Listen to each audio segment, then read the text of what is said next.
Ladies and gentlemen, I am Teodor and this is the new series on this channel for Football Manager 2023. We had a very nice beta save with Roma, but this time we are going to take advantage of the full game and start here something new that you don't usually see on the Let's Play series on other YouTube channels. We are going to manage a nation.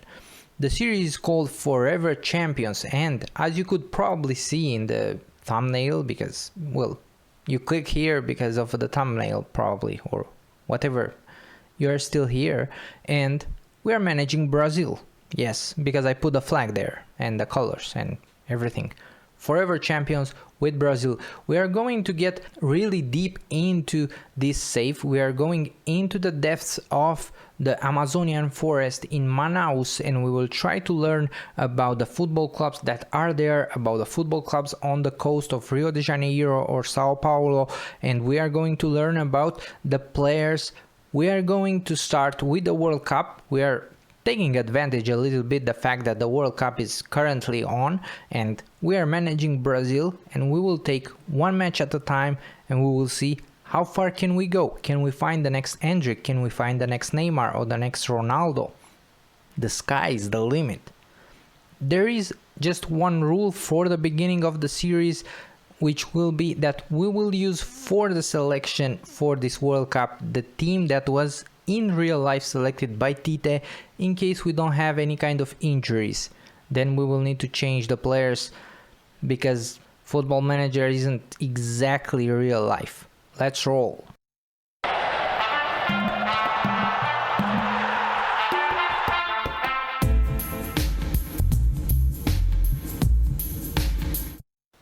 So here we are, boys and girls, managing Brazil heading into the World Cup. Football Manager is not real life, as I said.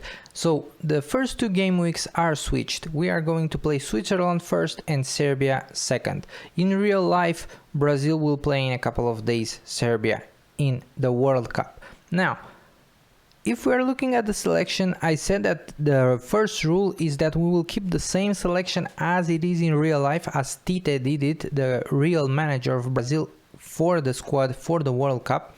We have just two changes because of injuries. Of course, we had two players that were injured. One of them was Everton Ribeiro, and I decided to bring in Gabriel Barbosa for him because I thought that the team is a little bit unbalanced, and there aren't enough attackers, you know, like really out and out attackers in the Brazil squad, and we had quite sufficient or adequate cover in the midfield here through Bruno Guimaraes, Fred, Lucas Paqueta, Casemiro, Fabinho. So I didn't think that we necessarily need someone there or on the wings.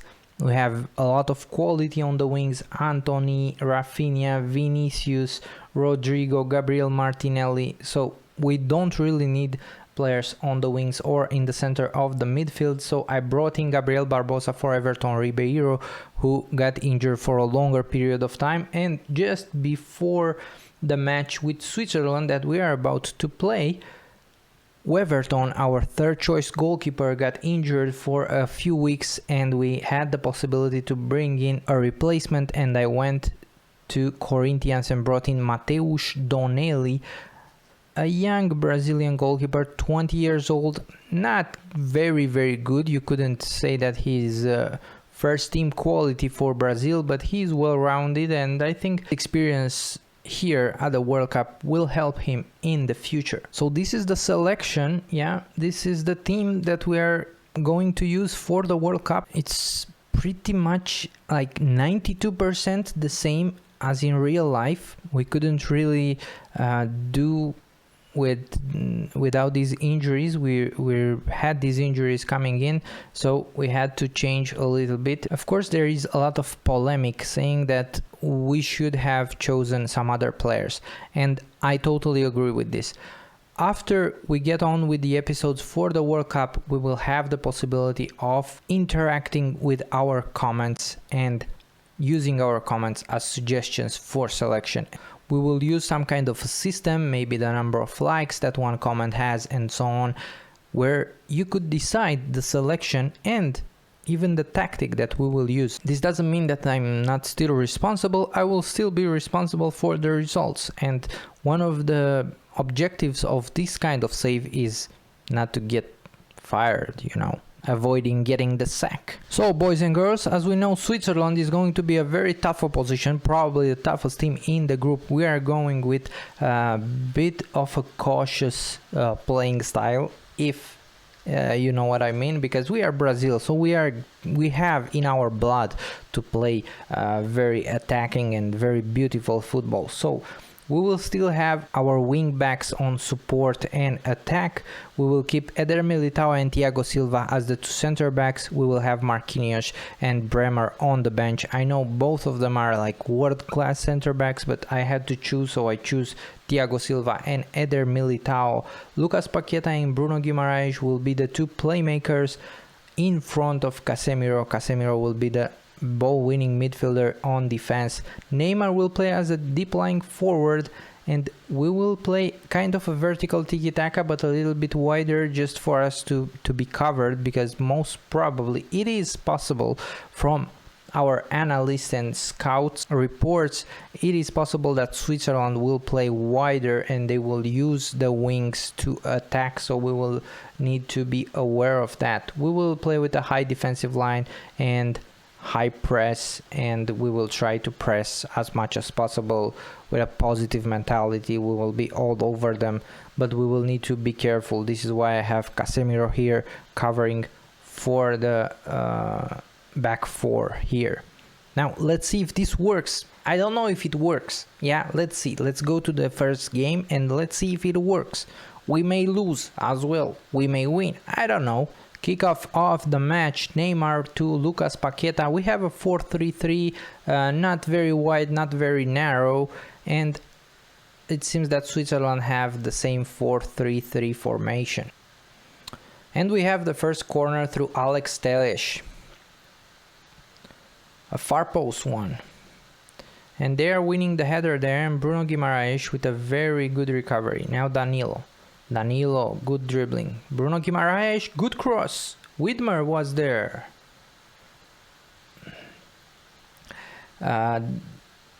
Football has changed a lot, and I know we are trying to dribble a lot, but I think that this may be also against us, because dribbling a lot means you are susceptible to lose the ball a lot. Also, because we don't have only dribbly boys, you know. You see Alex Telles now for Vini. Good shot, and it's Sommer there. Vini is a very good dribbly boy. Neymar is a very good dribbly boy. But we have also players that probably are not very talented on, you know, dribbling in 1 meter or something like this. We need to be a little bit aware. So this is my main concern, is regarding running at the defense. And also maybe the higher line that we are playing, because it seems that they keep the ball really well.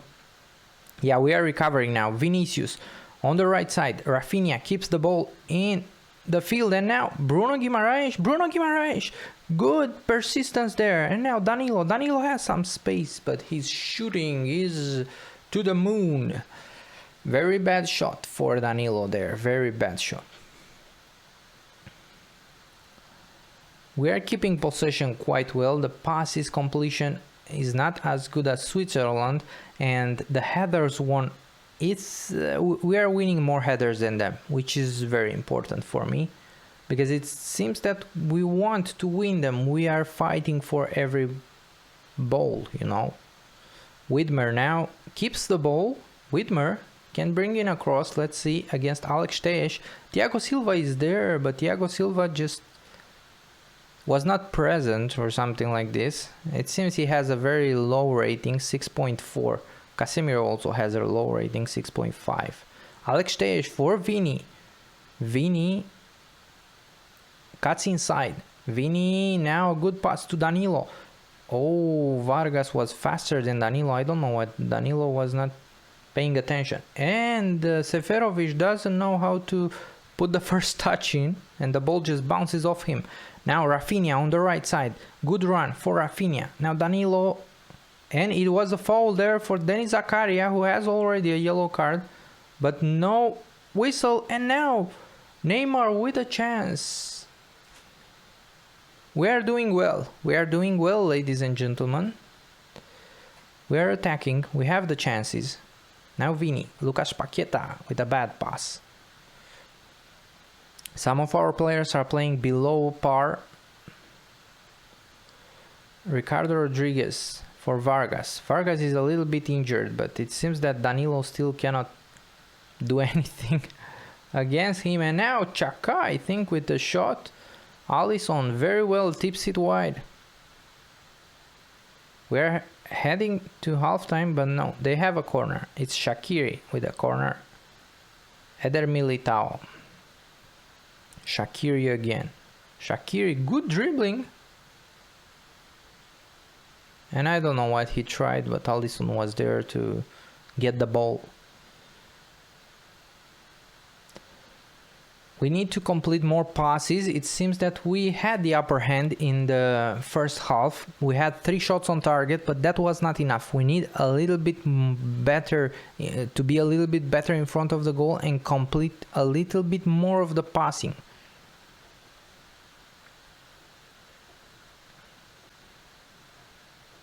I changed the mentality to balanced and did a little bit of tweaks in the roles of the players. Put Neymar as a shadow striker, so we are playing kind of strikerless now, but we are still on a high press, so I'm hoping that all the 3 players that we have there, we will play a 4-3-3 but with no striker. Now Vini with a good run. Vini, but Chaka and Widmer were there to recover the ball. Now Vargas plays injured since like 50 minutes. And it's still there. He's still there, winning the duels against us. Now we have a free kick. Let's see. It's Neymar with the shot, but it's... Oh, good shot. And Sommer tips it wide. It was a long free kick. Now Alex Tejes with the corner. Kind of at the near post, but not great. Again, Alex Tejes changes to Rafinha. Vargas, I don't know how Vargas wins these duels, him being injured for such a long time. We're going to make 2 substitutions. Right after this highlight. With Shaqiri now changes to Vargas. Vargas still there. Vargas, Danilo, and Denis Zakaria had a shot, and Danilo, I think he got injured in this duel with Vargas. Now Danilo is there asking for help. No players are going to check on him. Look, he seems like he's almost dying. Let's hope he's not very serious, because we have Dani Alves as his substitute and the only other right back, which is a bit crazy to me, but let's do the substitutions. So I had to do 3 changes instead of 2 because Danilo got injured, so I brought in Dani Alves on the right back side, brought in Fabinho for Casemiro, who had a terrible game. I don't know why, I don't get why, and brought in Gabriel Barbosa for Rafinha, and Gabriel Barbosa will be our advanced forward. This means that we are going to play a little bit asymmetric with Neymar just behind him and Vinicius as an inside forward from the left. Now Chaka for Seferovic changes to Shaqiri, but Alex Tejes, very good covering there. Now Alisson, let's see if we can start this attack.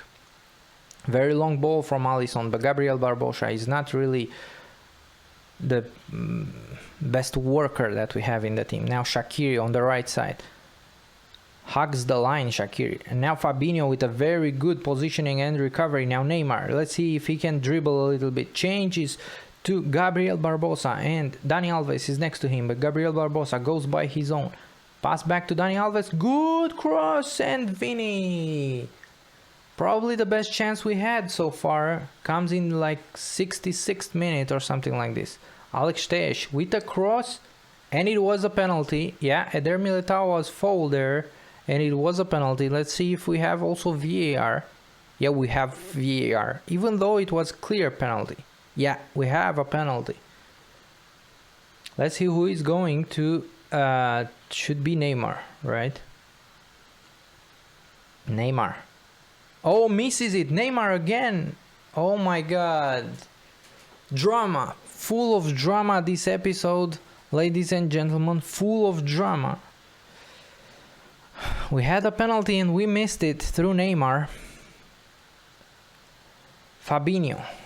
Bruno Guimaraes. Vinicius now. Bruno Guimaraes. Good pass. Vinicius and Gabriel Barbosa. Loses it there. I don't know what did he do. They are making some substitutions, so let's maybe change a little bit our way of doing business. So I brought in Gabriel Jesus for Neymar. He will play as an out-and-out attacker, as an advanced forward, right up there with Gabriel Barbosa. So we are risking a little bit, but I didn't change the mentality. We keep on balance. And we are going probably towards a 0-0, 0-0 with Switzerland in the first game week after missing a penalty. Cross from Dani Alves, I think it was, and Sommer gets the ball, and it's all over. 0-0 against Switzerland in the first game at the World Cup. So, boys and girls, things aren't as easy as they should be, or as easy as you plan. 0-0, we had a penalty, we missed it through Neymar. I hope that this will not impact his morale very big, because we have still 2 matches against 2 teams that are going to be quite tough, quite difficult and quite physical teams, Serbia and Cameroon. Of course, we are favorites, we still have the better quality, we still have the better players and so on, but let's see what we will do. Stay tuned for the next episode, and don't forget to give us a big thumbs up and subscribe to the channel if you haven't subscribed yet. Thank you.